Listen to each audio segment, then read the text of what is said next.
मुंबईत वांद्रे इथे अतिक्रमणाविरोधात मोठी कारवाई हातात घेण्यात आली आहे। वांद्र्यातील गरीबनगर परिसरात ही कारवाई सुरू करण्यात आली आहे। पोलीस बंदोबस्तात या कारवाईला सुरुवात झाली आहे। कोर्टाच्या आदेशानंतर अखेर ही कारवाई सुरू झालेली आहे।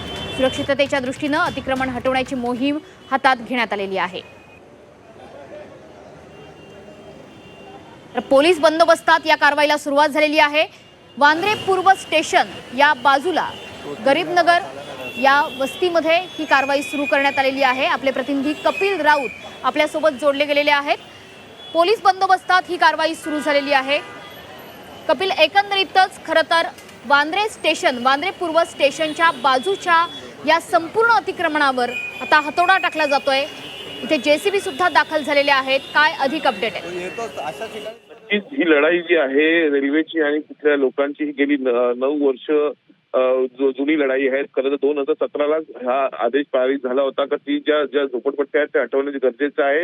रेल्वेच्या सुरक्षेच्या दृष्टीकोनाने हे पाऊल उचलणं गरजेचं होतं, परंतु 9 वर्ष ही कोर्टात केस सुरू होती आणि आता त्याचा शिक्कामोर्तब झालेला आहे आणि आता ते हटवण्याचे आदेश दिलेले आहेत। त्यामुळे एकत्रितच मोठी लढाई होती। आता आपण पाहतोय दृश्यामध्ये काही लोकांनी जो आदेश आले त्यांनी स्वतःहून घरं खाली केलेली आहेत आणि काही लोक आता प्रतिसाद देत आहेत जी हटवण्याचं काम सुरू आहे तिथे गोंधळ होताना दिसत नाहीये आणि त्यामुळे जे कार्य आहे झोपडपट्टी हटवण्याचे सुरू झालेलं आहे। आता सर्व जेसीबी तिथे पोहोचलेले आहेत। रेल्वे अधिकारी असतील, स्थानिक पोलीस असतील ते पोहोचलेले आहेत आणि आता जी महत्वाची जी मुद्दा आहे का तिथले जे अतिक्रमण जे झोपड्या आहेत ते हटवण्याचं काम आता सुरू होत आहे। खरं तर रेल्वेच्या सुरक्षेच्या दृष्टिकोनातनं ही पावलं उचलली जात आहेत। ते ज्या झोपड्या आहेत किंवा जी घरं आहेत ती एकदम रेल्वेच्या ट्रॅकच्या बाजूलाच आहेत, त्यामुळे त्या रेल्वेला कुठचं दगाफटका बसू नये या दृष्टिकोनातनं ही पावलं उचलणे गरजेचं होतं आणि काही वर्षापासून ही लढाई सुरू होती आणि आज मात्र ही सर्व हटवण्याचं काम सुरू झालेलं आहे।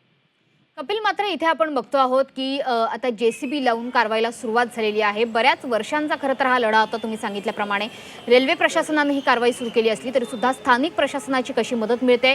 पोलीस प्रशासनाच्या आवाहनाला त्या ठिकाणचे स्थानिक रहिवासी जे इतके वर्ष त्या ठिकाणी राहत होते ते सकारात्मक प्रतिसाद देत आहेत असं सध्याचे चित्र आहे का? आणि इथून पुढे सुरक्षेची काय काळजी पोलीस प्रशासनाकडून घेतली जाते? नक्की सर्वात महत्वाचा मुद्दा आहे की आपण पाहिलेले आहे की रेल्वेच्या आजूबाजूला अशी घरं असणं नक्कीच धोकादायक आहे रेल्वेसाठी। त्या अनुषंगाने हे उचललेलं पाऊल आहे आणि यापुढे अशा प्रकारचे एन्करेजमेंट किंवा अशा प्रकारचं डेव्हलपमेंट होणं म्हणजे अशी घरं होणं हे याच्यावरती नक्कीच रेल्वेची नजर असणार आहे। त्याचबरोबर आता जी परिस्थिती पाहिली तर स्थानिक पोलीस आलेले आहेत, रेल्वे पोलिसांबरोबर स्थानिक पोलिस तिथे पोहोचलेले आहेत, कारण सुरक्षेच्या दृष्टीकोनाने हे महत्वाचं असतं। आतापर्यंत तरी कुठचा दगाफटका झालेला नाहीये, कोणीही विरोध केला नाहीये, पण नंतर मात्र आता सुरू झालेल्या जस्ट नंतर मात्र कदाचित कोणी पुढे येऊन थांबवू शकतं कारवाई, काही तिथे प्रॉब्लेम होऊ शकतो। त्यामुळे ही तयारी दर्शवलेली आहे। तिथे मोठा पोलीस बंदोबस्त लावण्यात आलेला आहे, कारण की गरीबनगर जी स्लम परिसर आहे ही खूप वर्षापासून तिथे वसलेले स्लम परिसर आहे, त्यामुळे तिथे कोणीही विरोध दर्शवू शकतो। आता तरी सध्या तरी परिस्थिती हातात आहे आणि कामाला सुरुवात झालेली आहे।